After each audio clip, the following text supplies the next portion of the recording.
time. So I know we've got a lot of time this morning, but we probably need every minute of that time, given this is such an important issue. So welcome, everybody. My name is Deb Savaris. I'm the CEO of the Centre for Excellence in Child and Family Welfare. And it's always amazing to be in the room with colleagues from EY, Sonia Sharp and Georgie Gates. So I feel very privileged to be in the same space as them this morning. But I'd like to start by acknowledging land. I am on Wurundjeri land of the Great Kulin Nation, whose lands we are meeting on today. That's where I am from home. I'm sure you're all on beautiful land, great list of great state and actually in great country. We respectfully acknowledge all traditional custodians of the lands and waterways where we work and live, and recognise their continuing connection to the land, water and community. And we pay respects to elders past and present. And please put in the chat where you are coming from today. It's a really important thing for us to do, to acknowledge which lands we are on. Just some quick housekeeping before we begin. This is a Teams, not so much webinar, but a Teams meeting, and will be managed by the team at the centre. Throughout today's webinar, our presenters will ask you questions. So along the way, there's a bit of talking and a bit of conversation. Please be ready to engage. It's going to be important that we have a conversation. But also put your questions in the chat and Q&A functions should you want to pop those in the chat. And Sonia and Georgina will pick those up, and their colleagues will pick them up along the way. I want to acknowledge we've got lots of people in this room. We've got lots of CEOs and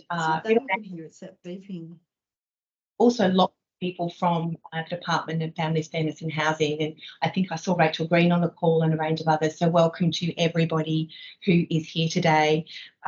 We are all here to try and better understand the issues that we confront in terms of workforce.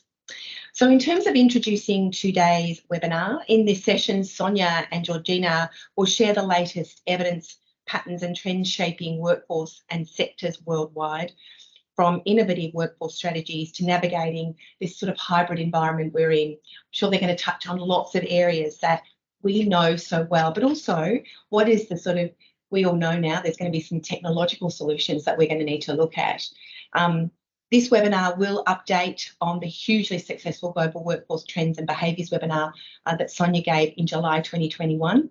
That webinar was welcomed by our sector during the post-COVID period, and we're looking forward to hearing from Sonia and Georgina on what they've learned since.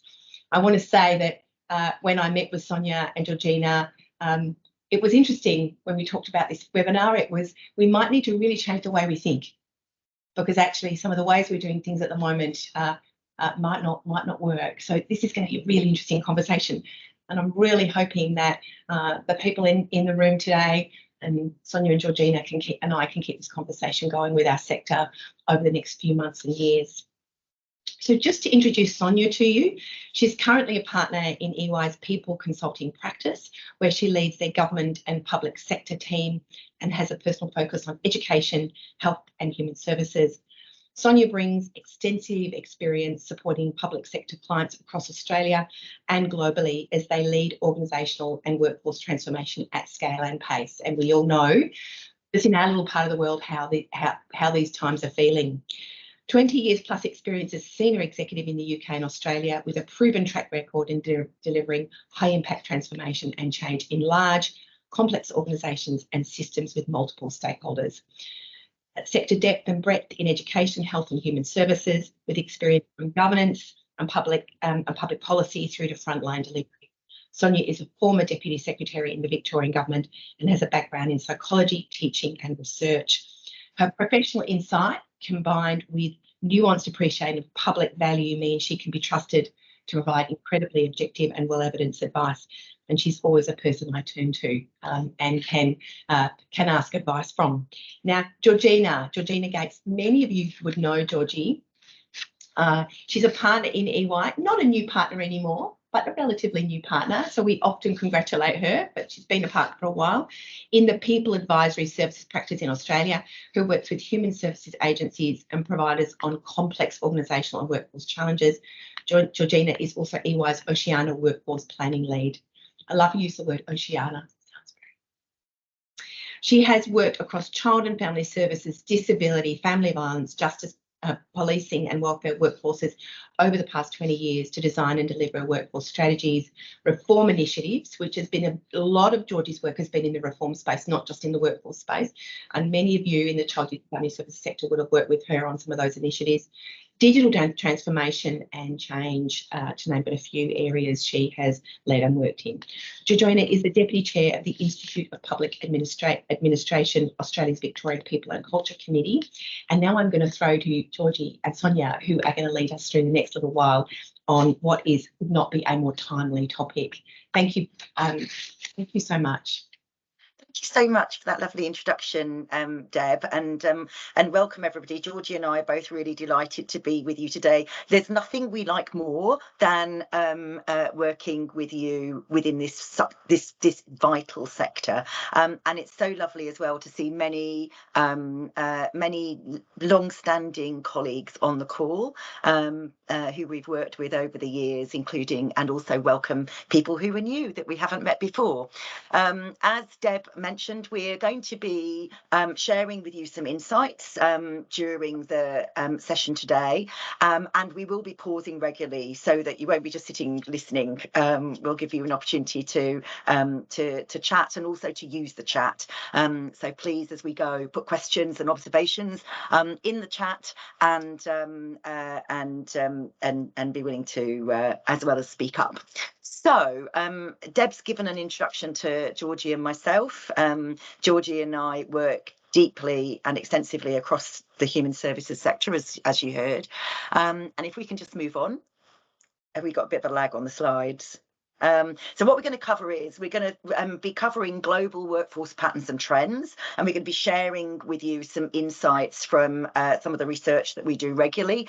We're going to talk about the shifting paradigms and emerging themes, and as Deb said in the introduction, absolutely clear that what we've done to get us here will not get us to where we need to be in the future. We absolutely have to shift our thinking and ways of working, and we'll explain to you why that is and what some of those themes are.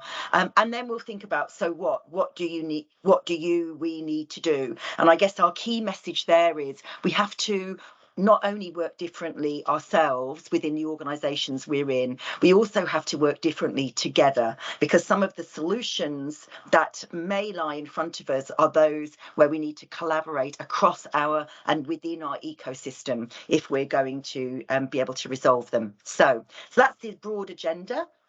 We've already done, you've already told us whose land you're dining in from, and it's fabulous to see people from all over this beautiful country, and some a little bit further afield, so welcome.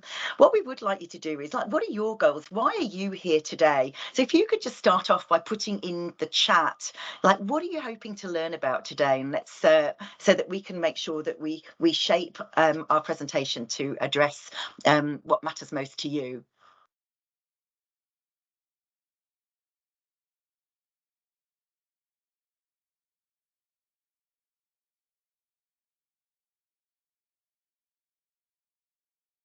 Thank you, Susan, for being first off the block. So yeah, shifting trends, and we'll definitely be talking about those, some of which are new and some of which are compounded. Global challenges in the workforce space. We will be bringing in global perspectives, Megan, so we can definitely support there. How do we innovate, and how do we secure some bigger thinking? We're hoping we'll be able to join in there. Contemporary thinking and challenges, hybrid working in innovation. Thank you. Thinking about the future.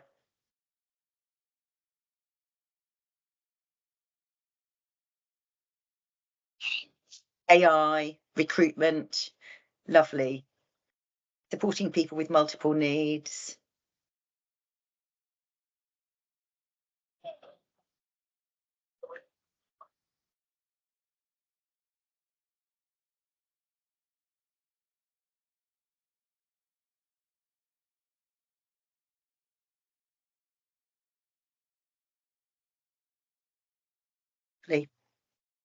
And community engagement. Fantastic. Keep putting those in, and then we'll I think from what we're seeing, we'll be able to address these, and we'll certainly emphasize those. But also, if you've got a question, as I mentioned before, please put your put your question in the chat.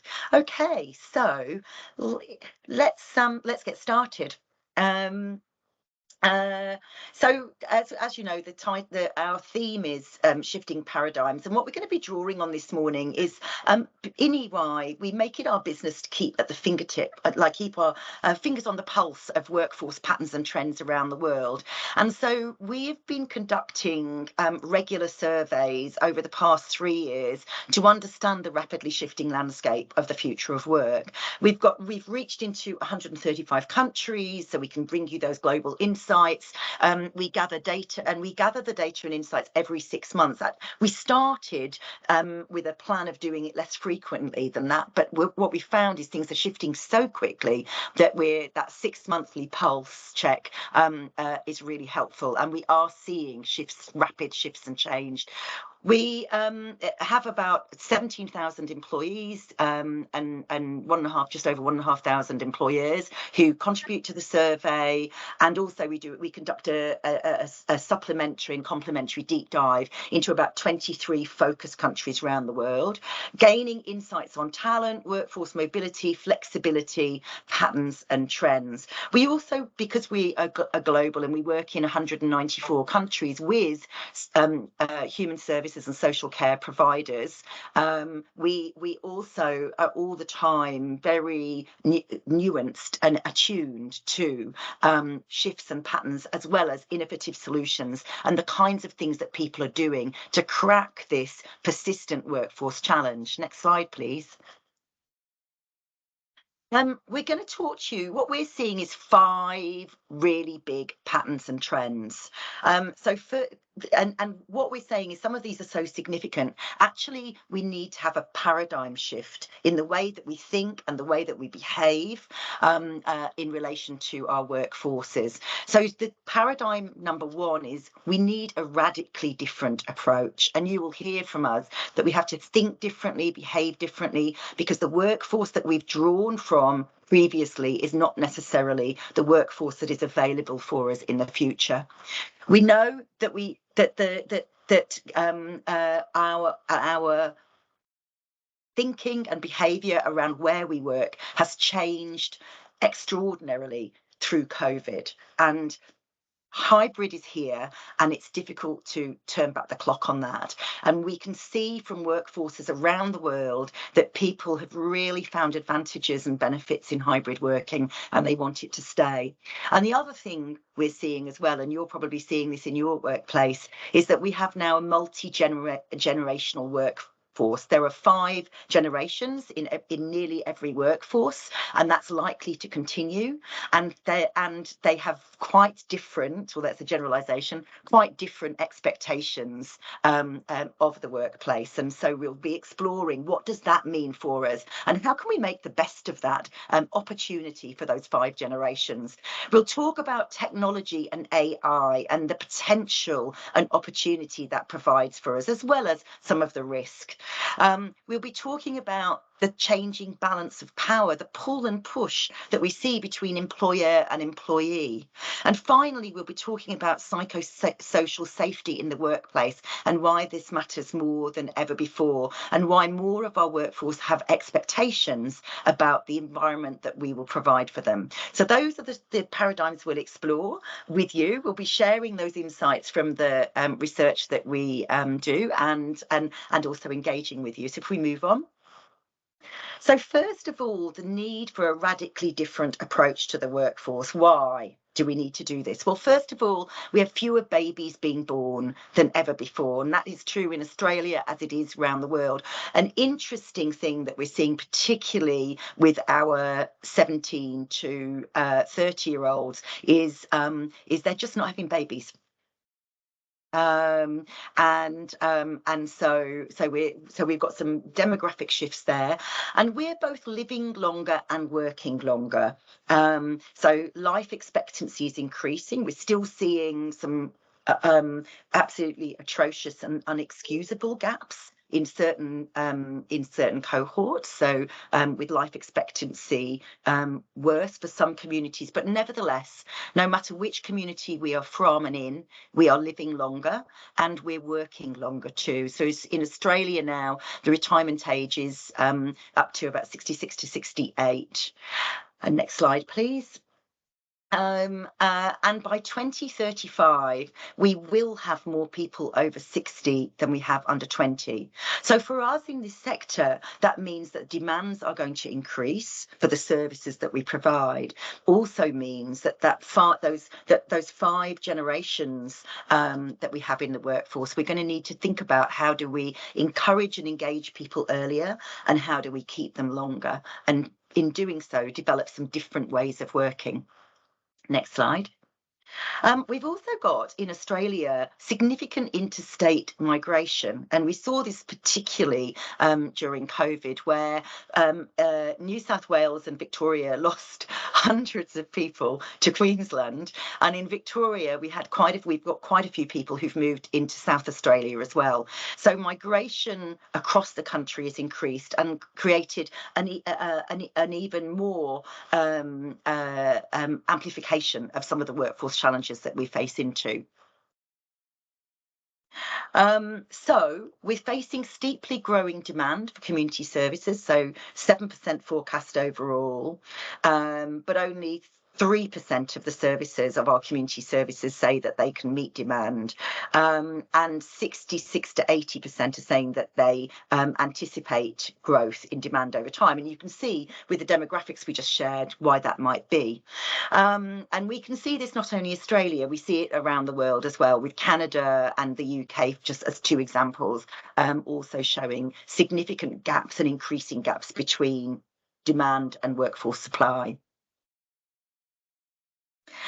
And there's increasing competition for workforce across the sectors. And when I look across who we've got in this meeting today, then we know that we've got competition between aged care, between services for people with disability and differing abilities, and also in the childcare sector and other across the whole care economy. And we'll come back to this later, because actually if we continue to compete with each other, we will just exacerbate the problem for all of us, because we will skew the workforce for each other. So there's some creative and innovative solutions that lie in our hands if we can find a way to work together across our ecosystem. So just some stats here. So challenging workers are, so we see some workforce challenges in terms of job vacancy rate and workforce availability. You can see it's as low as it's ever been, and in particular, as we've said, in Victoria and New South Wales. So we have too few people for too many roles, and even with the impact of the economic situation leading to slightly higher employment rates, we still are facing unmet demand. So over to you. What demographic shifts are you seeing, and how are you managing that? And what I'd encourage you is to put your comments in the chat, but also if you wanted to raise your hand and share, we would welcome you to do that.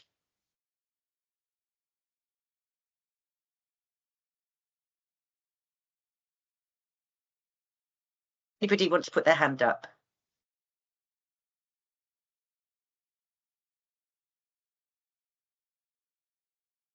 Oh, yes, Susan. Welcome, Susan.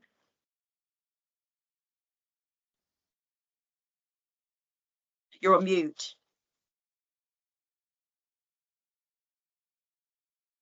Okay, now I've done it. Great, thank you. So thanks, Sonia. Some of the things that we're noticing that shift in younger people not wanting to come into the early childhood sector because the rate of pay is so low. So we're really struggling to encourage, we've never seen it, to get people into traineeships, to encourage people to come in.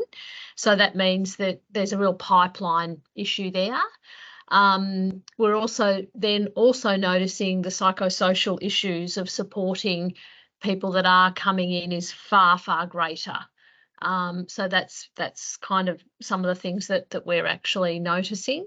And I guess, yeah, that turnover of that middle level kind of more a capability issue in that middle kind of leadership level of retaining those people and having enough then to coach the next, and mentor the newer ones coming through.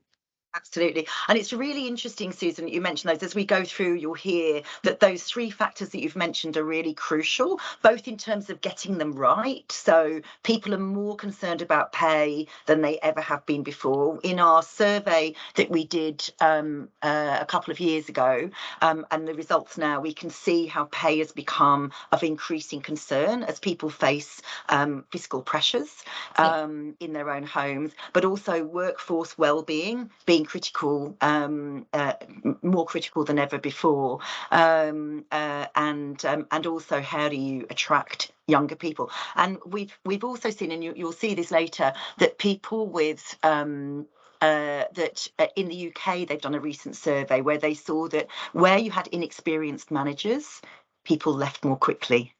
Yeah, definitely. So, anybody else want to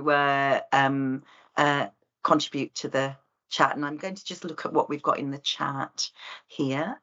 Sonia, Amy's commented in the chat that she's noticing an older workforce staying in the early childhood sector and more requests for psychosocial support, and people actively choosing to remain in current roles rather than moving into management.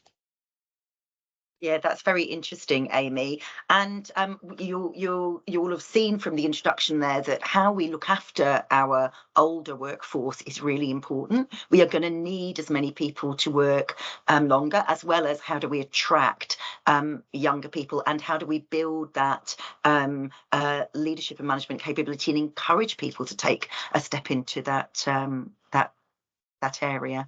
Any other comments before we move on? Good, excellent. Okay, I'm going to hand over to Georgie now, who's going to talk about the kind of the hybrid context and those multi-generational workforce that we're working with at the moment. Thanks, Sonia. So we do know clearly that the shift to a more hybrid way of working has really accelerated for us all post-COVID. And obviously there are some complexities to the way we approach that, given the nature of services that many of you are running and the range of different generations in the workforce. So what are we seeing, and what is the evidence telling us about the way in which different people, their preferences for remote and hybrid working, and what does that mean for you? So what we do see in the global statistics is that there is a real tension between employers and employees around preferences for hybrid and remote working.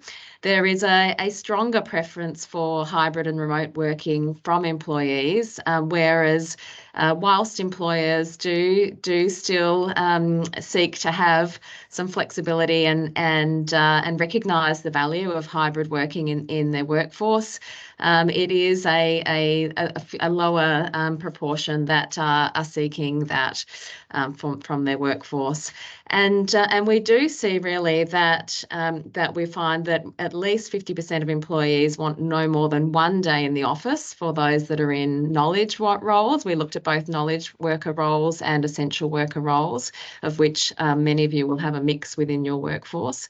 And we also find that a third of workers would like to be fully remote in this day and age.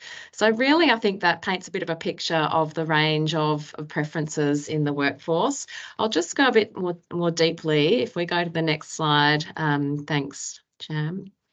So what is drawing people in, and why do people seek flexibility and in when and where and how they work, and what's driving worker preferences? Well, the data tells us that the main drivers for coming into the office are to have an opportunity to work as a team, to have social connection, And of course, in many cases, it is driven by the requirements of the role, particularly for those of us that are working in face-to-face service delivery contexts. But we also find that some people believe that they are more productive in the office, and that plays a factor in where and when they work. But conversely, that there are still many people who believe that they are more productive at home. And the other factor that is a driver here is around the quality of office space, and office spaces that provide for social connection and provide better arrangements that support people to work as a team tend to have a stronger pull than offices that do not. Now, what does that look like when we look at different sectors and different generations and genders? We found from our analysis that that there are some different patterns and trends in preferences for hybrid working across geographies, sectors, generations and genders. In the context of the government and public sector, which is actually where in the data set where the social care sector tends to sit, we found that 46% of workers would prefer to work in a hybrid environment, and a further 41% would prefer to work anywhere or fully remote. Now that's quite a significant proportion when you consider that is well over 80% of the workforce.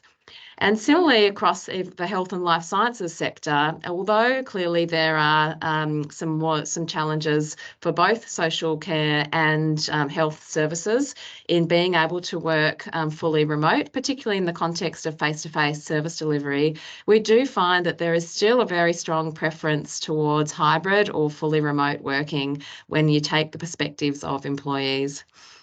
When we look at different patterns across generations, it's very interesting to see that actually there remain very strong preferences consistently across all generations for hybrid and remote working.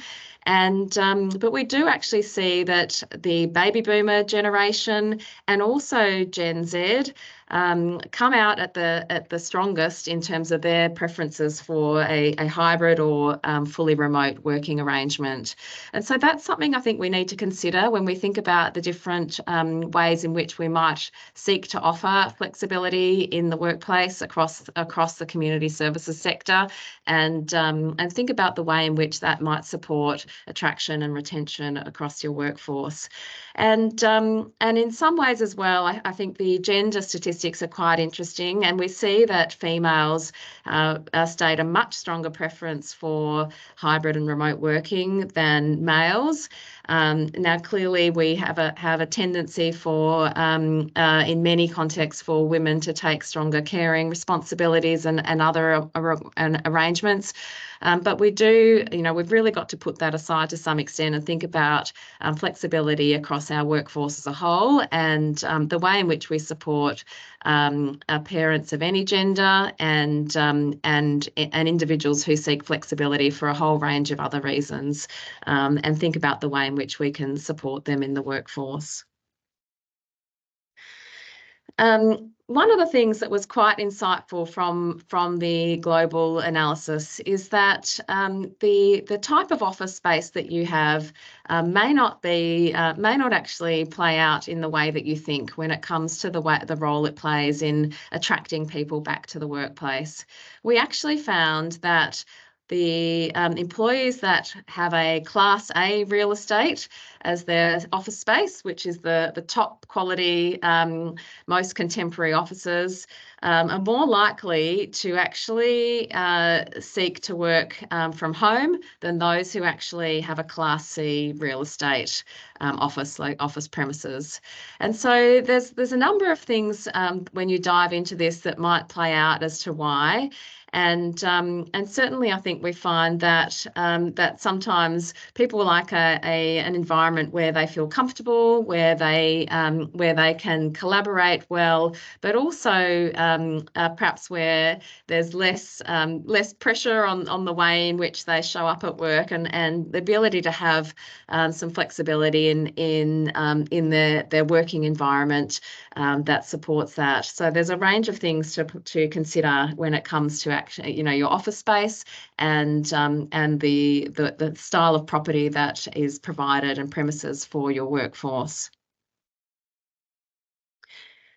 The funny thing here is that, we know that flexibility is here to stay, and that is a clear objective across many types of workforces, including the community sector.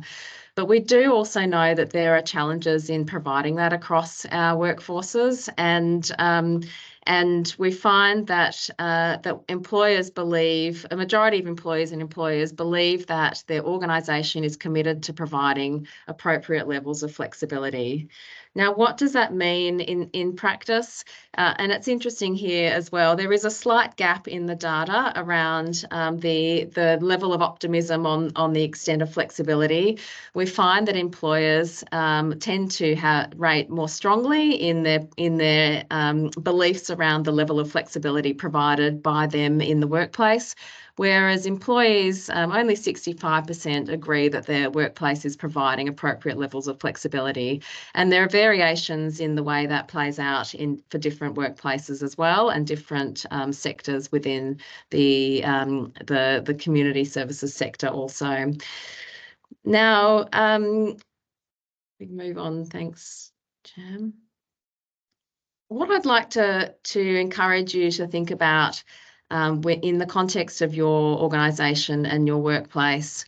We know from a range of different data sets and a range of different jurisdictions that there is a high degree of an administrative workload associated with community services work. You are in an environment where there are a range of requirements on your role and the roles of your teams to provide effective data reporting, to be able to take highly effective case notes, and to be able to support the provision of care with a range of activities that can be classed as case support, administration, and so on. And in the context of that, clearly there is an element here about how can you deliver more enhancements in technology, and we'll come to that a little bit later in our presentation, that reduces the amount of time spent on administrative and associated activities. But there is a real question here for all of you today on what does that actually mean in the way in which you could support some of the time of your workforce to be provided through flexible and remote working, and really consider the way in which that is offered across the workforce. And from further analysis, we also see that even across community services organisations, there are up to 30% of roles that actually could be performed from home or could be performed in a flexible arrangement in terms of location. And when we know that not everyone is in a face-to-face service delivery role, and there are a lot of aspects to be considered in how that can be supported across the workforce. The final aspect here is around the different dynamics of the generations in the workforce, and particularly what does the Gen Z workforce hold for us in the way that we think about hybrid working, flexibility, and enabling an effective multi-generational workforce. Now, the Gen Z workforce has a number of characteristics that are unique to them. They are comfortable saying no. They will not hold back and be subservient to their employer. They seek work-life balance as a primary focus, and that plays out into a range of decisions about what roles they will take up, where they seek employment, and what they will accept in the way in which they're working and the support that they're receiving to facilitate that. They also won't stand toxicity in the workplace. So they are not tolerant of any challenges in terms of workplace culture. If they don't feel psychologically safe, they will vote with their feet. And so that really presents something I think that we as managers and leaders need to consider in the way in which we're enabling an appropriate balance and support for the youngest generations coming into our workforce. And the final point to highlight is that they also seek to be entrepreneurial and innovative, and that really also means that they would like to have the opportunity to contribute and shape change within the workplace, and to be able to be part of a workplace that supports innovation, technology adoption, and innovative best practice. And so I think there's something here in the context of the hybrid workforce and the range of generations that are in your workforces today that is really food for thought in the way in which you support and enable a particular approach for Gen Z, and reflect on what you provide across the workforce that can enable an effective multi-generational approach. So finally, I think we'll just pause here, and I'm really keen to hear everyone's thoughts on this particular topic and this critical shifting paradigm. So a question over to you. How are you managing the multi-generational workforce in your organisation? And given the desire for flexibility, how could you build this more strongly into your workforce? So please feel free to pop a comment in the chat, or come off mute, raise your hand and come off mute, and contribute your thoughts and share with the group.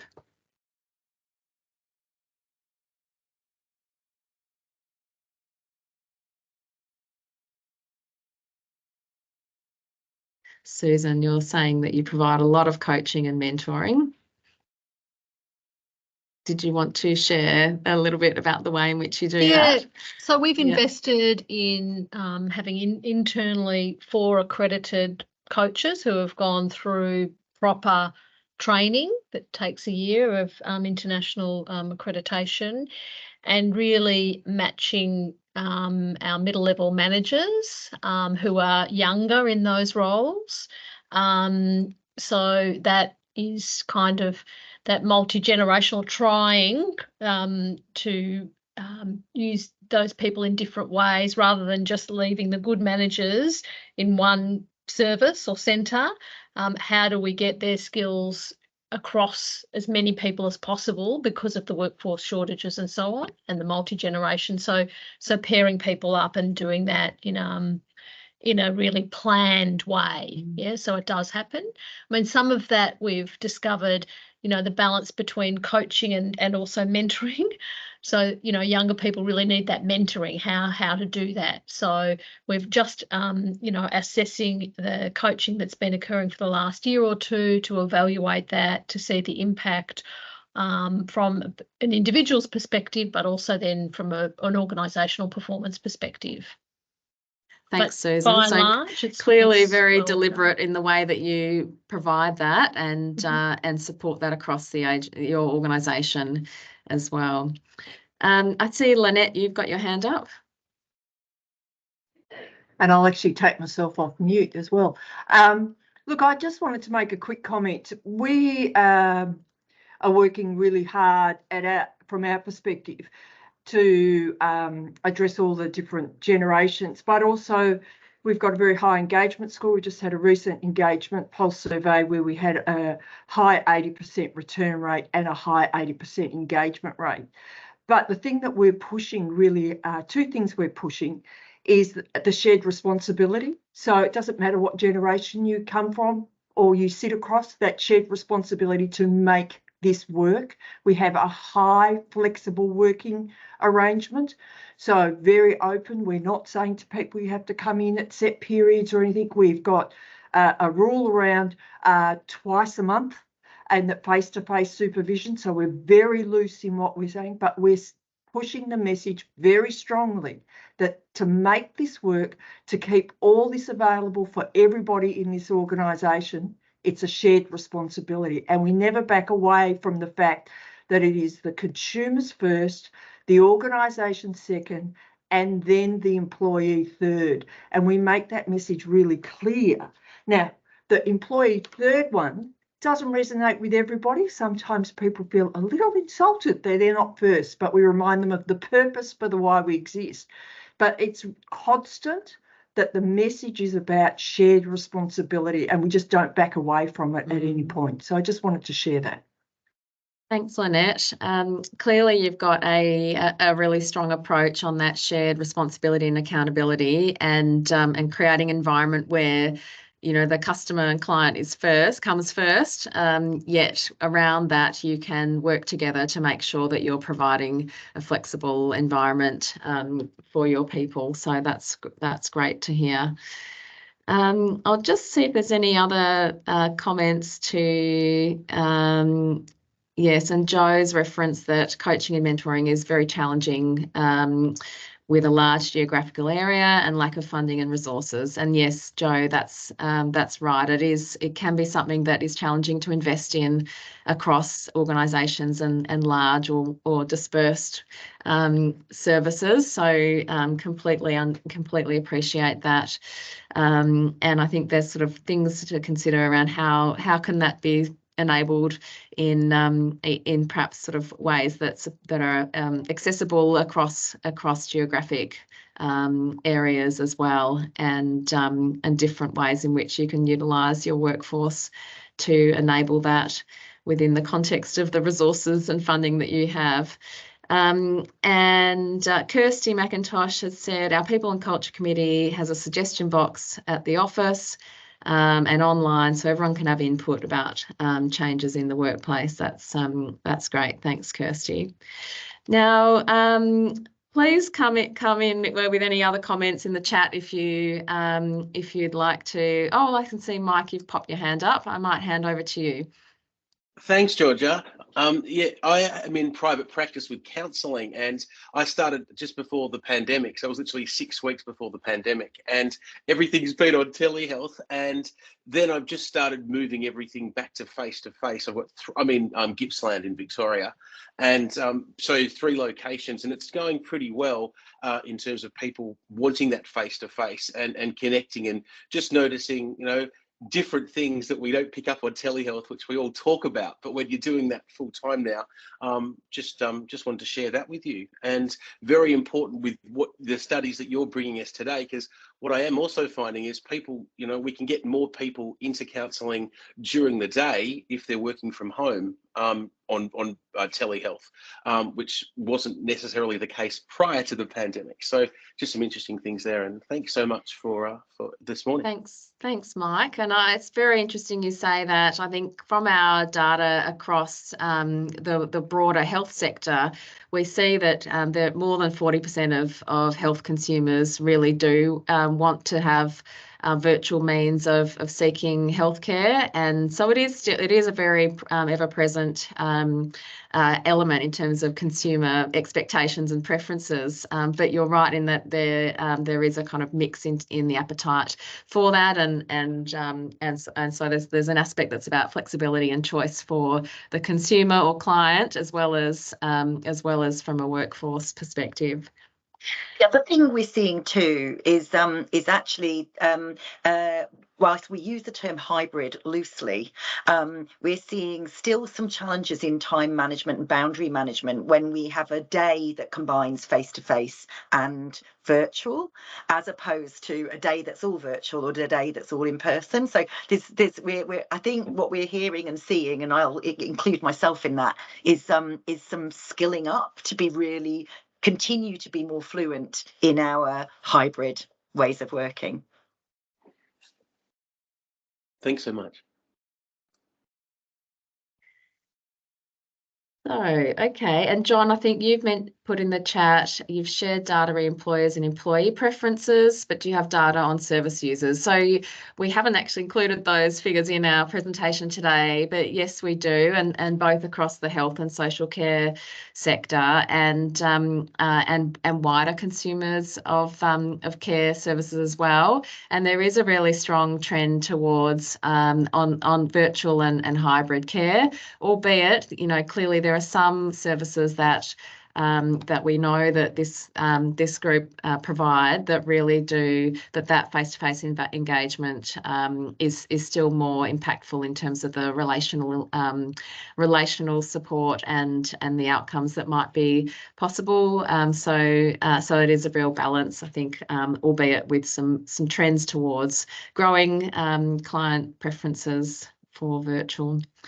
Now, I might, with that in mind, hand across to Sonia, as our next topic is actually around the technology and automation and the opportunity it presents.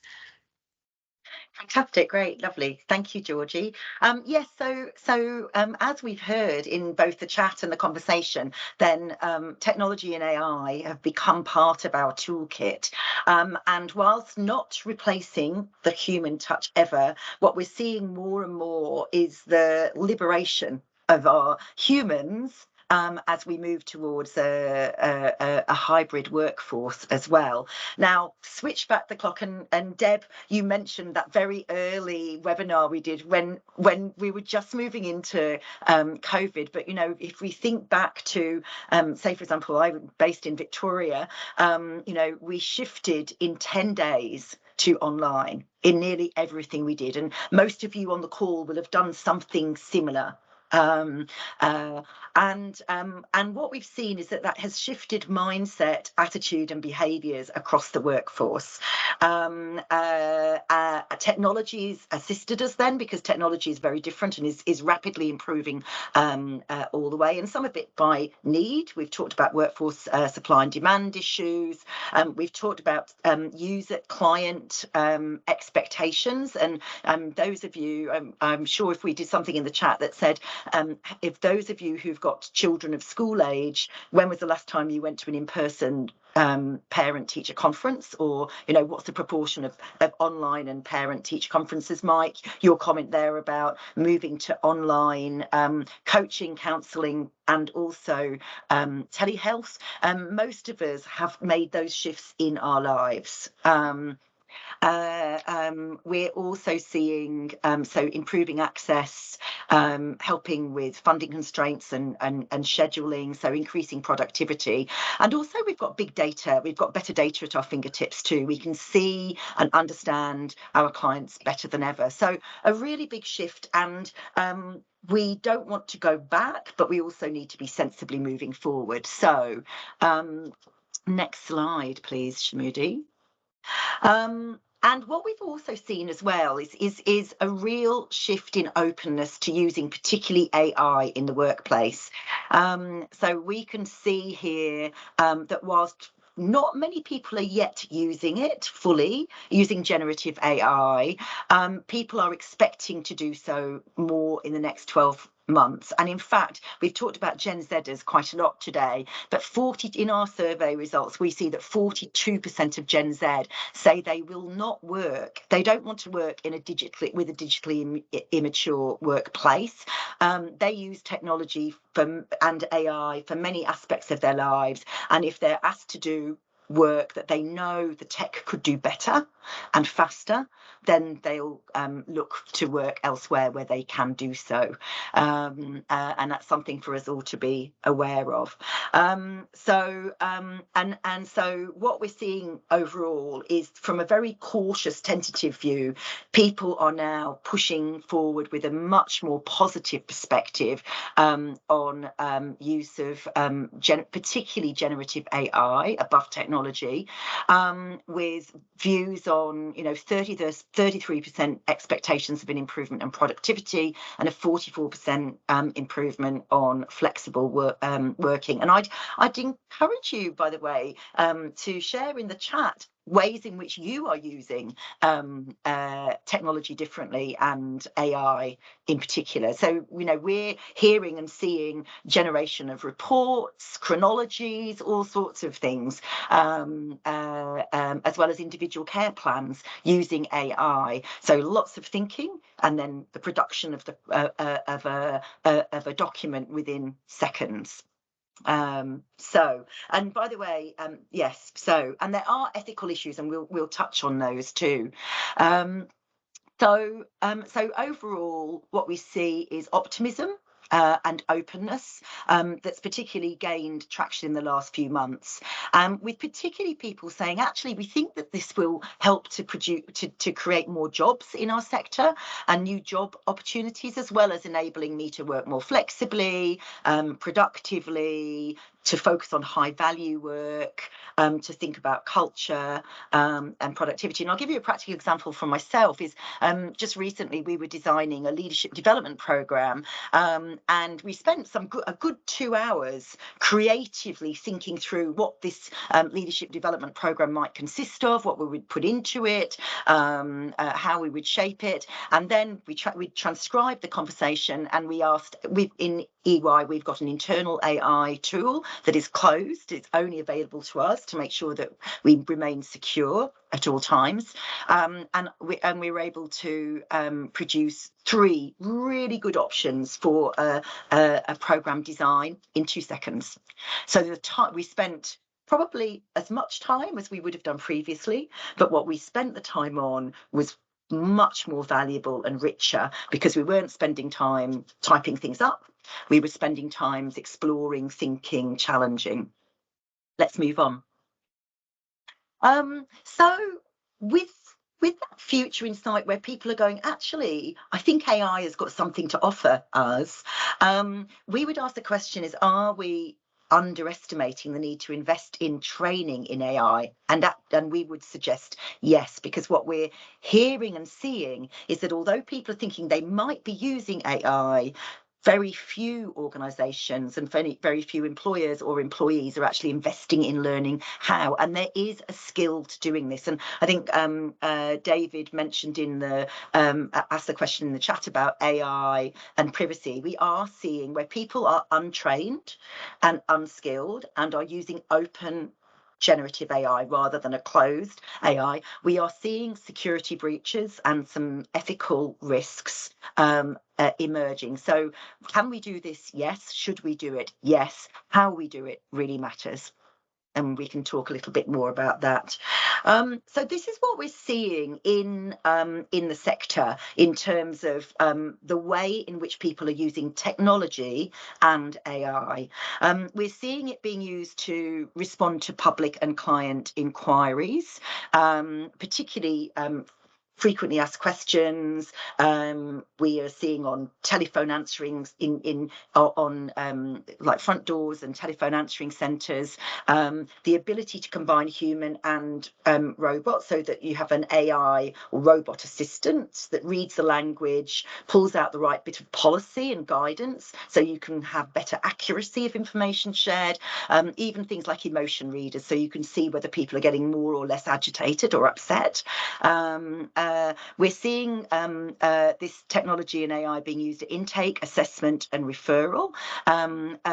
So we're seeing greater use of AI and predictive analytics to identify those members of our clients and members of the community who may be more at risk, and to triage more effectively. I think there's some really good use cases in the UK, particularly around that, with the ability to predict the likelihood of children coming into care 9 months out, so enough time to do something about it. And similarly with homelessness, with 6 to 8 weeks out. We're seeing it increasingly in recruitment, onboarding and learning, with a much faster and better client experience, employee experience, and that's critically important in a competitive market in terms of engaging people quickly. We're seeing it in end-to-end service processing, record keeping. We're seeing it in scheduling and diary management. I was talking to the Chancellor of a university just last week, who was saying that she's now got an AI assistant that manages her diary for her. And we're seeing it more and more in case management, both in terms of transcribing, recording, but also analysing. I mentioned earlier the ability to develop a chronology, to be able to scan for particular issues and pull information together, but also to see patterns and trends. I will say here that anybody who works in AI will say the same, is this is better informed practice. It is not replacing human judgment. So we talk about using AI to provide a first draft of a document or a report, not the final one. And finally, connecting with clients, as we heard earlier on the call, what we are seeing is that clients are open to connecting through a mobile, video conferencing and text, and particularly for younger people, and also women who are in abusive situations. So we've shifted our ways of working. We have got better at working in this medium, at reading behaviour and patterns, engaging more personally, and making things more accessible. Let's move on. So we've been doing Georgie and I and some other colleagues at EY have been working with some of our partners in technology to think about what does end-to-end generative AI look like in this sector. And we've identified 4 really useful types of assistants. So an assistant who can help with smart documentation, so actually keep our records in order and transcribe our notes, etc. A general administrative assistant who can help us manage our time and records and schedule appointments. A chatbot assistants who can make sure that we can have at our fingertips the information we need, accurate information, policy, procedure, etc., as well as and sourcing information so that we've got information at our fingertips in the moment, real time, so we can be more accurate. And then finally, a quality assurance assistant, so actually helping an assistant that looks over our process, that knows our processes and procedures, and actually can spot, oh, Sonia, actually normally we would do A, B, C and D. You seem to have missed out step C. Go back and check. Now, I might have left out step C deliberately, but I might have missed it. So helping us to be better in all that we do. And here's some example. This is very complicated slides, and people have said in the chat, will we share our slides? Of course we will. But you can see how, say, for example, the smart dictation assistants, chatbot assistant, quality assurance assistant, administrative assistant can help. And we're seeing the value in everything from self-help, helping people to get the information they need quickly and effectively, as well as being able to be connected to early help more effectively and quickly, to be able to access urgent help, and to also be able to plan our services more effectively and think about how we can shift and change our practice so we can move all the time towards prevention and early intervention as well as effective response. Next slide, please. We also means that we do need to think differently about the skills we have in our workforce. So here's a list of some of the kinds of skills that we're seeing demand for, and this means that we need to think differently about our workforce as we go forward. And here's something a bit scary. This is Micah, who is the first AI CEO robot in a Polish drinks company. I can see some shocked faces, I know. Again, going back to some of the ethical issues that we're picking up and we're working with many clients, do we want, we're very comfortable with assistants. And we're seeing hybrid workforces in terms of people and robots and chatbots and things. But do we want to replace our humans with robots? Possibly and probably not. There are some ethical risks, and also what we're picking up too is some cultural risks in terms of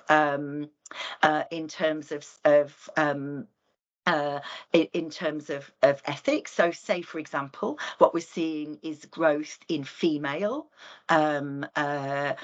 robots who always do what they're told, are always obedient, come quickly with the answer.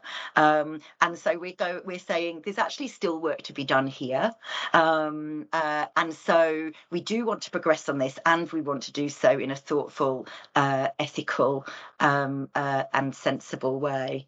And yes, absolutely, Jodie, that kind of creation of art using AI, you know, the kind of notion of a potential theft and legitimacy. So there's a lot of issues to work through, but we would say don't shy away. Let's move forward thoughtfully and carefully, and think about the benefits, particularly in terms of those different assistants. So say, for example, Georgie and I have been working with some clients to develop a policy chatbot for child protection that makes sure that child protection caseworkers have accurate information at their fingertips and can find their way around. So there's things like that we can do that are good. But let's turn over to you. How are you, or might you use technology and AI, and how could you imagine that this might improve your workforce and client experience? Oh, Sarah, you've developed an AI policy chatbot. Did you want to talk a little bit about that?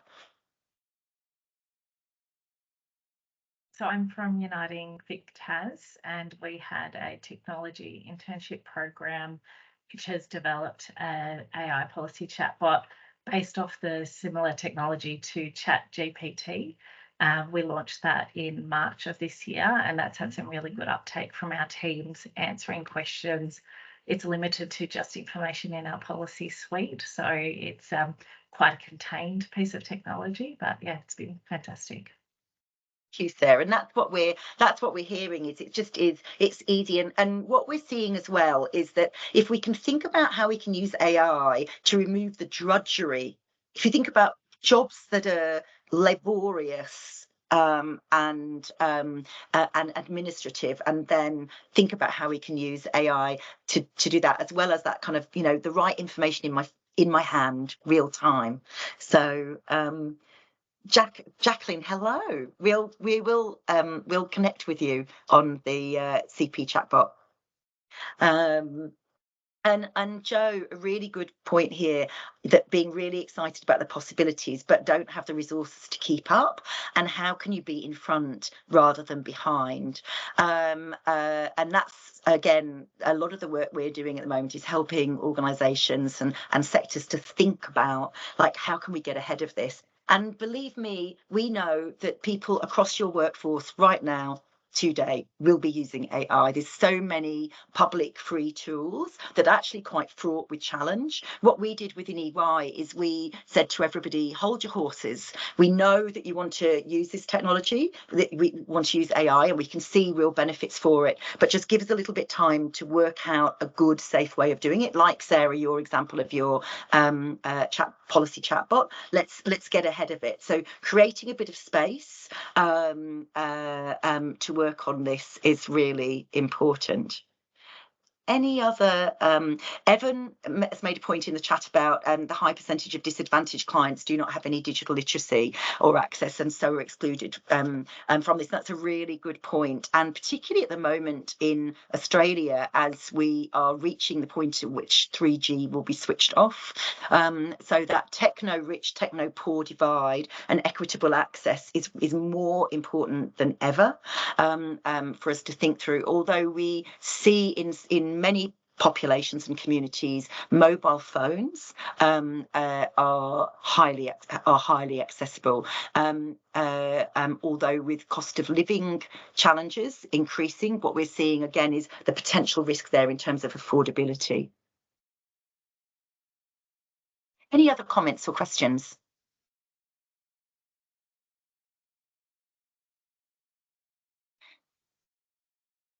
Okay. Actually, by the way, John, that's exactly what we're seeing. So John's comment here is that AI is more attractive when it does the laborious stuff, and actually that's what we're seeing. Most workplaces who are pushing ahead with this are focusing on drudgery. Let's get rid of the stuff that we all hate doing, so that we can focus on the stuff we love doing and that we get more value from. Right. Okay, let's move on. Georgie, over to you. Thanks, Sonia. So I think I'm keen to just talk a little bit about the balance of power in the workplace. And you heard from us earlier on that with the advent of some shifts in demographics across our community and workforces, that is putting a huge amount of pressure on recruitment and the ability to sustain a workforce at full supply.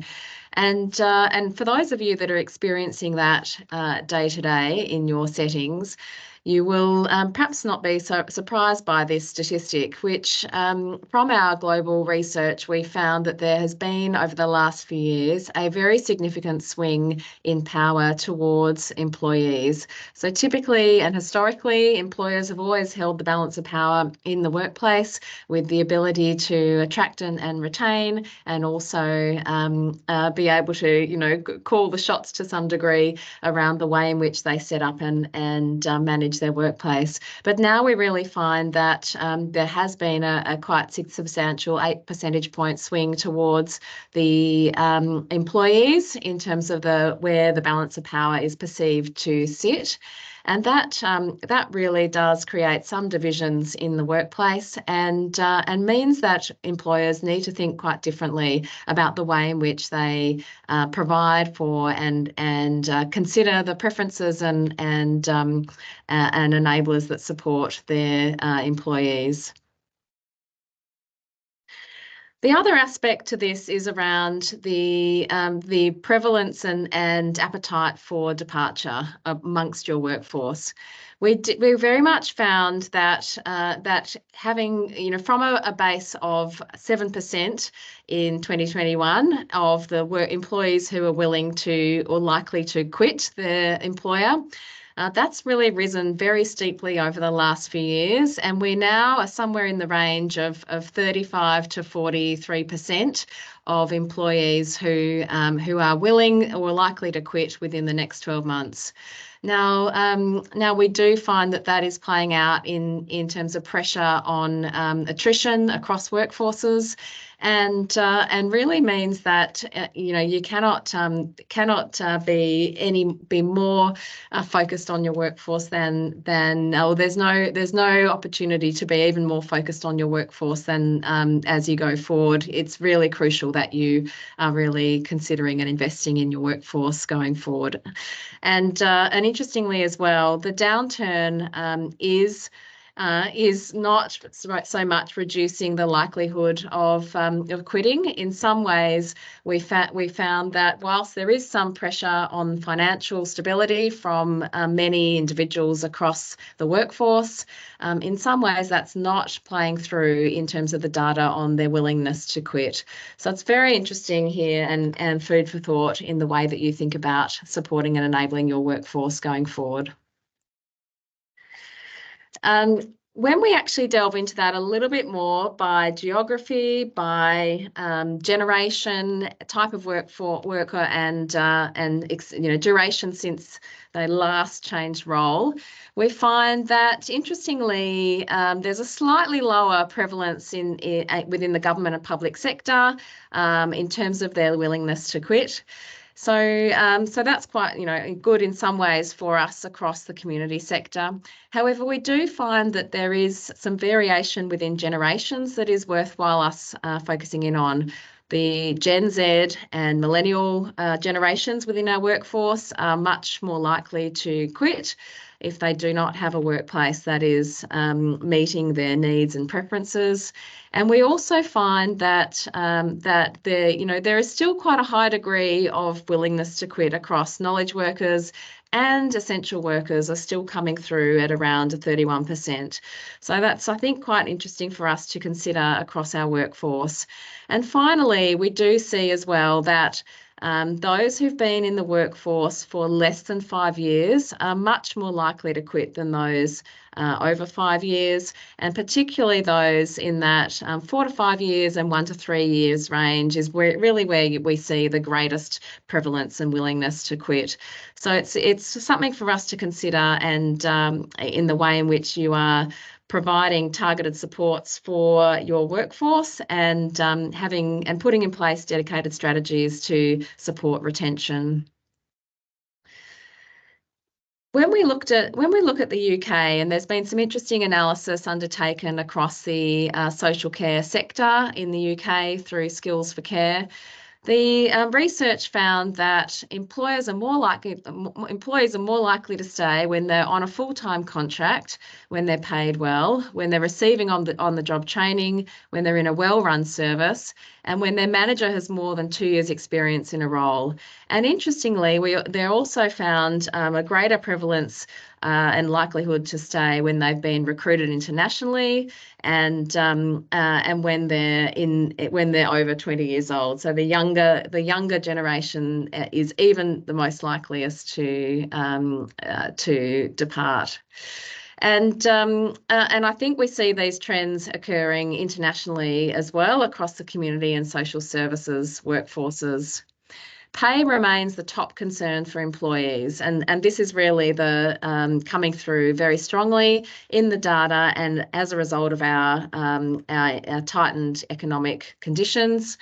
And there is a very strong preference and expectation or desire across both employees and employers to see greater rewards for their workers. And not surprisingly, I think we do see that to be a common thread when we think about across our workforces as a whole. And so what does this really tell us when we look at all of the data overall? It tells us that we do need to think differently to sustain and retain our workforces. Pay is really crucial, although recognising that we don't always have flexibility in pay, we need to think of it in the context of total rewards and what is possible for us to offer in a well-rounded employee value proposition. And that also includes security in role, flexibility and opportunities to work flexibly and in where and when and how they like to work within the context, of course, of client-focused services, and also to have opportunities for mobility. And this, I think, comes in really strongly when we think about the range of different opportunities that there are across a sector, and thinking more laterally around the way in which we can retain people within the sector overall, whilst not necessarily always within the individual employers.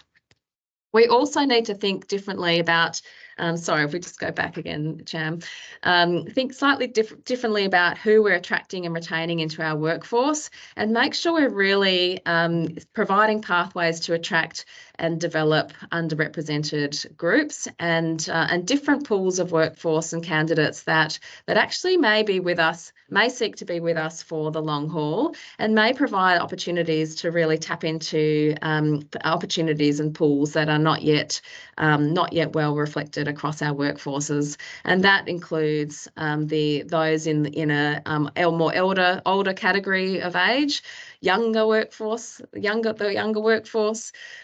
workers with lived experience of disability, and also pathways for Aboriginal practitioners and First Nations people within our workforce as well.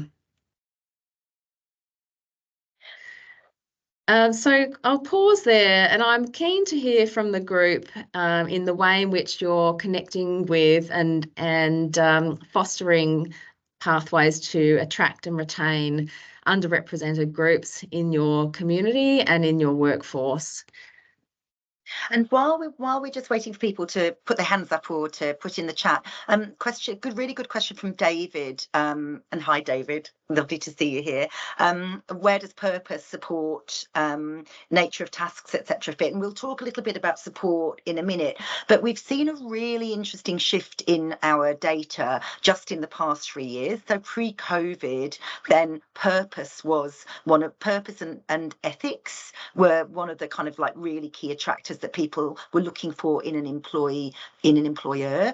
That still is in the top 10, but it's dropped because as we've gone into the current economic situation, we're just seeing pay, stability and opportunities for growth coming out much more strongly. During COVID, it was flexibility as a kind of number one. So some really interesting shifts in employee expectations and focus.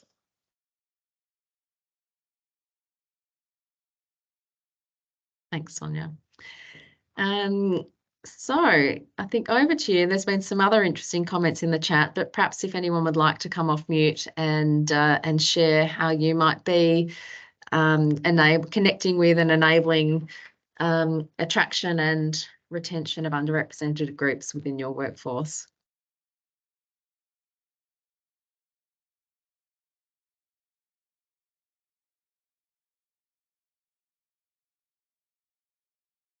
Oh, David. G'day. How are you, Sonia? Just on this topic, I think it's a really fascinating topic. We've been doing some work with the Council of Homeless Persons recently on using basically big ABS databases, and I think one of the things that really interested me in the results we've come up with, not necessarily unsurprised, but was the relative monoculturalism of the sort of the broad community and social services sector, more so than other industries and the workforce overall, at least in the data set that we looked at, which was quite big. And it was just I'm not quite sure if that's been a common piece of the narrative. I'm not quite sure if I would have thought of this sector in that way myself, but it's really interesting that looking at the data like that, when you're looking, because it was over, a large number of organisations, big organisations, tens of thousands of staff, and I was just quite taken by the relative lack of cultural diversity, certainly compared to the client group, but even just more broadly to the workforce. So more a statement than an observation. But it's an issue that's interesting, I think. Something for us to really watch out for, because we do know that, even if we look at the demographics of our client group, if we want a workforce that actually reflects our client group, we've got to be very deliberate about how we support particular people from particular groups into the workforce, recognizing that sometimes it might be a slightly longer and more scaffolded pathway if we want genuine representation. I think that's really right, and it sort of raises questions about, as you say, pathways into employment, expectations of a role from day one as opposed to perhaps a role from year two. Like it's all that sort of. It's really interesting. Yeah. I think, Georgie, we've got somebody else with their hand up. Yes, Deb, over to you. Great comments from David. I mean, I think I will say that if you have deliberate strategies, they do work. So we switched to social work, which I want to acknowledge Sonia and Georgina helped us with the early thinking around that, which was Frontline UK. We've got a much more mixed group of interns from a range of all sorts of walks of life who are career changers, but it's very deliberate with, quotas and targets. But one thing I will say is that for some communities, this is still underpaid work. And we need to understand that the aspirations of people who come to this country means that there may not, unless there's some, unless we really do shift the sort of notion of the career path and the movement up, it's not always something that people from other communities aspire to do. So it's sort of it's a tricky one, but that's why having the conversations are really important, right? With specific communities who arrive in this country or are multi-generational in this country, because I think you're right, Sonia, can't be what you can't see. And I think it's really important, based on David's comments, that we are, we've got a long way to go. Yeah, thanks, Deb. Well, we might move on to our last topic. So, Sonia, I'll hand over to you now. Fantastic, thank you. We're going to talk about psychosocial safety, and actually it's been interesting seeing, but from your very first comment, Susan, right the way through the chat, what we see is an increasing focus on psychosocial safety. And I, by the way, am so glad that we work in an era now where we have well-being at the forefront of our thinking. And as you'll have heard from Georgie, that we're seeing, particularly with our younger generation of people coming into the workforce, they're more aware. They're more aware of psychosocial safety. They won't tolerate any toxicity, and also they have really strong expectations of being able to maintain work-life balance and health and well-being in all aspects of their lives. So as you can see here, what we've talked about, that actually in pay is becoming more important to people as they kind of struggle with mortgages, etc., and stability and opportunities for growth. But also, as you can see here, is that people will move where there is going to be a greater benefit in terms of well-being. So it's, you know, it's better when we have asked people, you know, what would encourage you to move, then overall well-being programs comes out at top of the pops there. And it isn't, by the way, they're not talking about having a gym in the building, or, you know, being able to cycle to work and have a shower. Those things probably matter a little bit less post COVID, although people really value them when they are there. But actually they're talking here about, when we've done a deeper dive into this, they're talking about the culture of the workplace. The respect for personal boundaries, the right to switch off, as well as a culture where there's a culture which focuses on kindness, generosity, curiosity, etc. So we can move on to the things. So, you know, you'll be familiar with the common psychosocial hazards, particularly in this sector, that but, you know, kind of violence and aggression, bullying and harassment, poor work environment, lack of recognition and support, high job demands but low job control, poor role clarity, working with traumatizing events and materials. And I do think in this sector we're good through our supervision processes and practices, etc., understanding the impact of that, but we need to continue to do more. With the hybrid work, the risk of isolation, but also mobile work, people in their cars, out visiting clients, and then workplace conflict. And what we've seen, interestingly, post-COVID is a slight blunting of our ability to manage workplace conflict as effectively as we used to be able to do. And so again, what we're seeing is a trend towards employers thinking more about how do we work with conflict, how do we skill up our people to resolve conflict easily and de-escalate, rather than create greater tension points. Moving to the next slide. And what we know is that that empathy, curiosity, psychosocial safety, and a sense of belonging really matter to us all still, and particularly on the belonging, enabling an environment where we can bring our whole self, where we're valued and accepted for who we are. So widening workforce participation, that we feel comfortable to express a different point of view, that we remain curious about others, and also that we have a genuine desire to understand and think with people. And I'm just going to connect us back to the previous section on technology and AI, because what we are hearing is through smart use of technology and AI, we are creating more time for people to connect in a deeply human, interpersonal way, and that brings joy, it brings growth, it brings value. So moving on. And also, as I mentioned, then what we see is this really does matter, and we see that organisations that attract people and keep people are those who care about the environment and the culture that they create.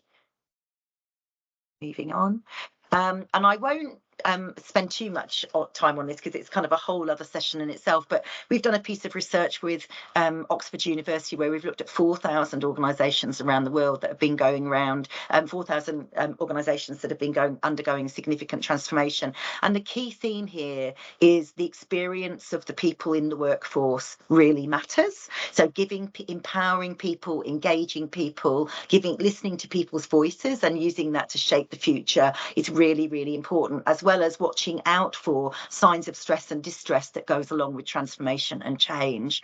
And I noticed again some comments earlier in the chat about why that matters so much. So that brings that section to a close, and before we move on, but what are you doing to create a psychologically safe and inclusive environment? Because of all the sectors that we work with, what we see is some of the best practice in with you. So it would be great to hear your ideas and thoughts. Anybody want to speak up?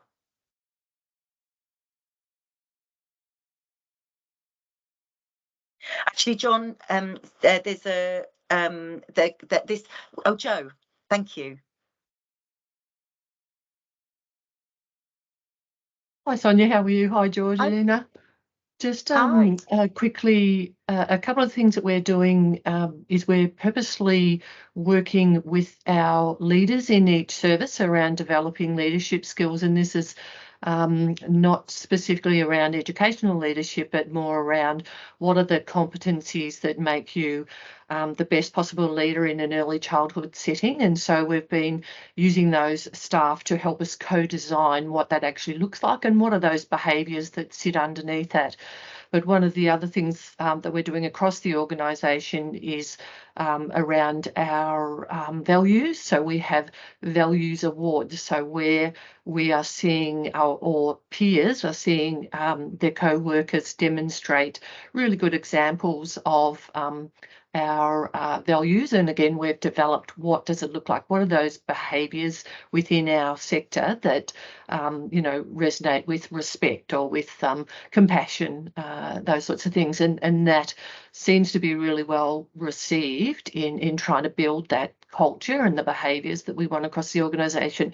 But it is a hard slog and it's not quick to make change. So we're trying, and of course we're bringing in so many new employees all the time that it's hard to keep bringing them all in. Yeah.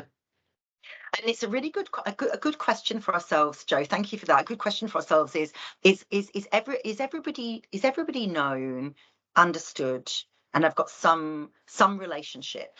And it's a good question to ask ourselves when we look at our workforce. And we're also very deliberately noticing who never comes in and who stays disconnected, so that we can really wrap ourselves around them. Okay, any other comments? Oh, thank you, Deb, and then Susan.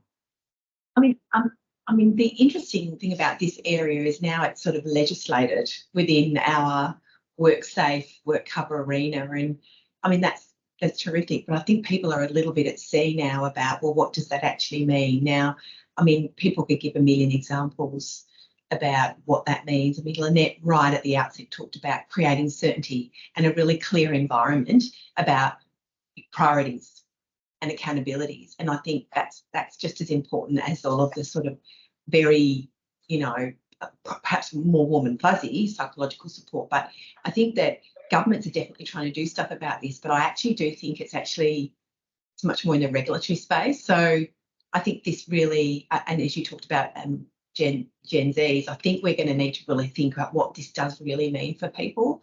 It really does matter. And people do get unwell from stress-related conditions and their own personal lives in the workforce. So it's just a comment more than a question, but I'm not sure that regulating it, it's a good acknowledgement, but I think we're still, got a long way to go. And also one of the whilst there's many upsides of hybrid working, what we're also seeing is people are juggling more. Yeah. They're working, so that personal workplace pull and push is a little bit more pronounced. Susan. Thanks, Sonia.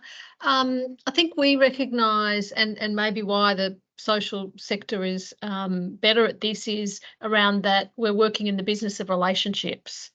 So it is how do we build in the systems and structures and touch points to make a greater focus on that, to create, as you said, there's no real wellbeing programs of what gyms and those sorts of things, but creating that right culture and environment, and how we all struggle from a financial perspective, but how do you make sure you have the weight around allowing those relationships to develop? And let's face it, we're in the business, whether it's early childhood, we're facilitating children to develop great relationships, whether it's in other, that's what we're in the business of. So we need to be able to have the systems and structures in our own organisation to prioritise that, because that's the business that we're in. And one other thing is we don't always get it right. It's always the balance between being financially sustainable and allowing enough time for those relationships and training and coaching. And Jo, what you mentioned as well, that's always the tension point, isn't it?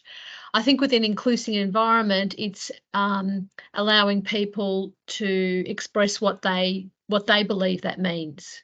Yes, So exactly. it's making sure that you've got a group that is working on what is inclusivity and what does that mean, because it means different things to different people. Yeah. Yeah, no, thanks ever so much, Susan, and you're really, and that brings me to, I think, Kate's point in the chat, which is about, how do we make talking about culture, safety and inclusion part of BAU, and actually have that open conversation where people can feel comfortable to share their perspectives and their experiences, and also for and for others not to be threatened by that, but to embrace the opportunities to learn and think about how we can do things differently. So, okay. Oh, Aoife.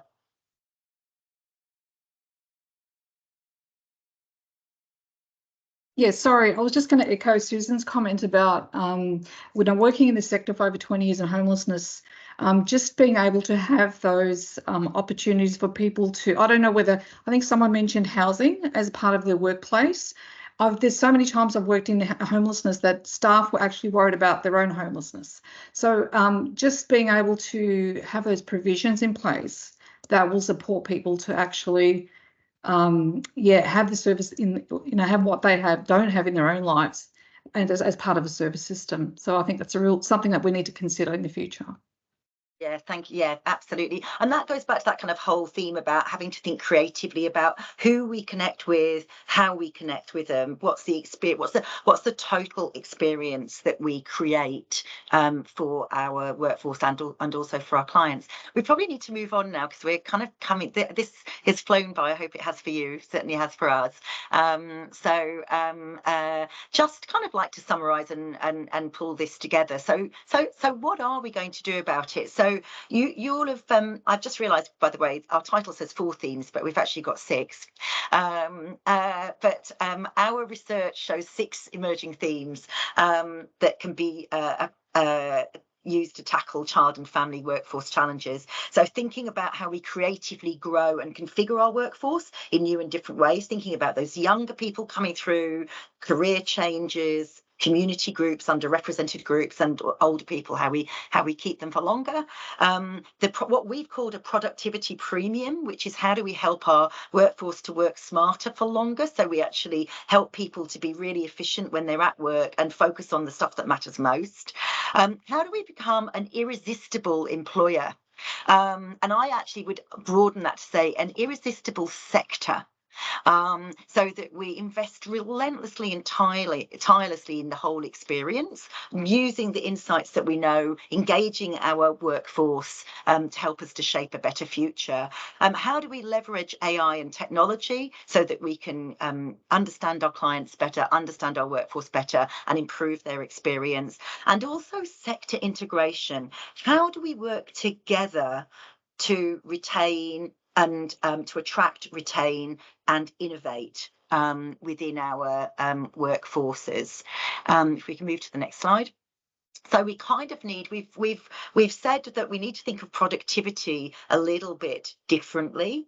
And so we would propose that we would say productivity needs to be human value with technology, so that we can unleash human potential, enhance employee well-being, and also create longer-term value. So we need to move forward and think more broadly and creatively about how we deliver productivity in a richer and more nuanced way, attuned to the context of our modern workforce. So, and as part of that, what we would say is, what is uniquely human?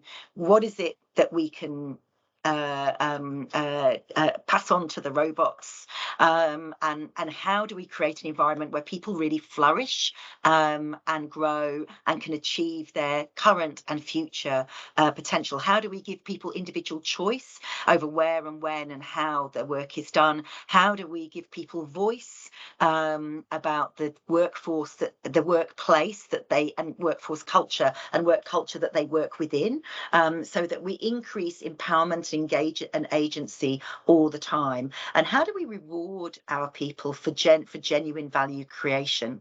Next slide. So we want to leave, we're going to conclude shortly, but we did want to conclude with a thought around collaboration rather than competition. With the workforce challenges we're all facing into, it would be very easy for us to just think about our own organisation, our own workforce. And actually, we need to do more than that. We need to work together across the social care ecosystem so that we can think collectively and collaboratively about how we attract people into our workforce, how do we encourage them to stay in our workforce, how do we innovate for future workforce, workplace and work smart solutions. And so we would suggest that if ever there was a time that we needed to work together, it is now, so that we can help each other to build those amazing workforces and workplaces of the future, and continue to grow a vibrant workforce, a vibrant sector where we do amazing work every day that really makes a difference in people's lives. Thank you. Deb. Deb, I've been summoned. That's fantastic. Haven't I, Lynette? I was summoned to wrap us up. Look, this has been amazing. I'm just wondering if there are any comments or questions that have come to mind for people. There's lots of people on this call. Some of you are being a bit quiet this morning, but maybe it's Monday. Pop your hand up, because I found that the most stimulating presentation. It's given so much food for thought. Any comments or questions? Pop your hand up if you've got any, or pop it in the chat. Happy to hear from you. I think for me, I think that what today has, and I think in my conversations with Sonia, has made me realise there is a gear shift needed, because just doing the things we're doing the way we're doing them is not really getting us where we need to be. I think there was a wonderful quote that Sonia was using about doing the same old thing and really not achieving the end. So some of what was presented today sets out a bit of a challenge for those of us that's on the call and those that didn't get here this morning about what do we want to do next. So what I'm saying is we really want to work with EY to look at what we can do to cover off some of those really interesting bubbles. I love the idea of an irresistible employer. I think many of you on the call now are trying to create these irresistible employers. I'm trying to create an irresistible sector, but it's not that simple. And I think Sonia said to me in prepping for this, in some organisations there are 5 generations. 5 generations. And for those of us that are working in this space, that's really challenging. So whether you're working in early childcare or out-of-home care or family services or homelessness or family violence, these challenges are really right in front of you. And so you've got your hand up. Let's go to you. Thanks, Deb. I think it's Sonia's challenge to us at the end is how do we work together? So how do we, you get so busy in your own environment, but how do we perhaps tackle that in a different way, because that's the only way we're going to be able to tackle some of these issues. Collectively, we can attract a lot more people in or deal with the multi-generations. It's actually freeing that up to come, and because we're all lean, let's face it, so that could be the challenge to us, is to how do we organise ourselves to work collectively on some of these bigger issues.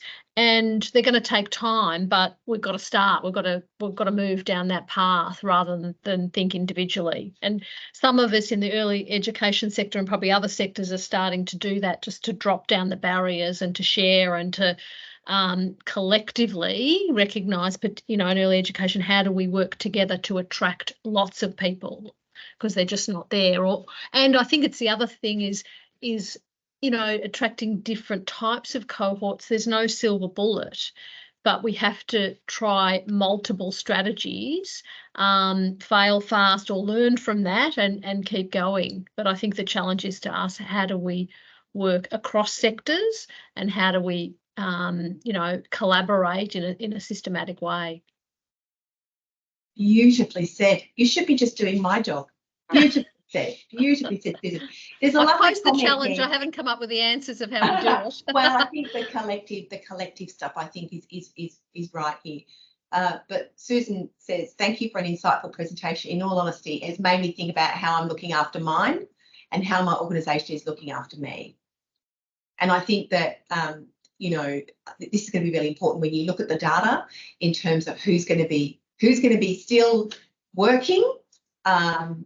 It's not looking great for Lynette and I. Looks like we're going to be working forever.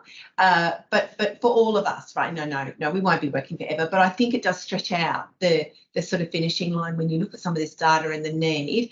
And I mean, it does simply mean that we are going to need to be thinking very differently about some of the more mundane work that we all do, et cetera, et cetera, et cetera. Look, I suppose from a centre's point of view, Sonia and Georgina and I have talked about the next steps. We're really keen to bring people together for another conversation, which is a bit more of a practical conversation about, well, what might this look like? How can we pilot some things in organisations? EY have, really got a handle on all this stuff. And I think that there are organisations that are already doing things, but there are some other things they'd like to try. So if you're really interested in that, please stay tuned, because there'll be a follow-up conversation. Because I think from the centre's point of view, and I know we've got some fantastic DFFH people on this call as well. Jax has been ferociously commenting in the chat because she's working with Tom Craven and with Rachel Green on some really, and with David Clements on some really innovative stuff that's going on in the department. But what we're trying to present today is sort of the backdrop to all of this. And so I'm sure our department colleagues are feeling the way that we do about some of these issues. So look, there does seem to be some really interest on the call for coming together again and thinking about what would be the doing things and what would they look like and how might we do it cross-sectorially. We've got a lot of our early years colleagues on the call today, which is so nice to see. What does it look like in child, youth and families and homelessness, and some of our health colleagues are here too. So there might be that opportunity, Sonia, to do something that's a bit overlapping. I mean, there's no doubt that governments have slowed down some of their reforms because of the workforce issues. I mean, fundamentally, in the early years and the mental health reforms, we can't get the people, right? They're just not there to be got. So what does that mean? It means we are going to have to do things a bit differently. So thank you so much for everybody being here this morning. Thank you, Sonia and Georgie. As you can imagine, these are thoughtful presentations where a lot of work goes into them. And Sonia and Georgie do this for us. They don't ask much. They just want to have an ongoing conversation with us so that they can be more helpful. We're very, very grateful. Please fill in the evaluation form because we'll send that information off to Sonia and Georgie so that they get the feedback. Oh, Wendy Mason has got her hand up before I close this off. Wendy? No, that's okay, Deb. I'm fine. You're fine. Oh, was a mistake. Again, let us know if you're interested. We are going to have another conversation in the next sort of few weeks. We bring Georgie and Sonia to the room, and there are some things that we should start doing and we should start trying with the support of our colleagues. So if you're interested, let us know. If you're not, that's fine also. But we will at the centre be continuing this conversation because it's actually really critical. I think it's probably one of the most critical issues because, frankly, we can't ask for money from government for reform if we're not going to have the workforce. So that's where we're all at, and I think that therefore we need to be seen to be doing something meaningful about this. All right, everybody, have a great week. A bit of a clap for Sonia and Georgia. I know people were putting hearts out. Thank you so much. And so thanks for the EY team. Thanks to my team. Thank you, Sue. Thank you, Oliver, for helping put this together. There's always a lot of people in the background pulling all the strings. And please take care of yourselves over the rest of the week, okay? Look after yourself. Thank you, everybody. Thank you. Thank you, everyone. Thank you. Bye.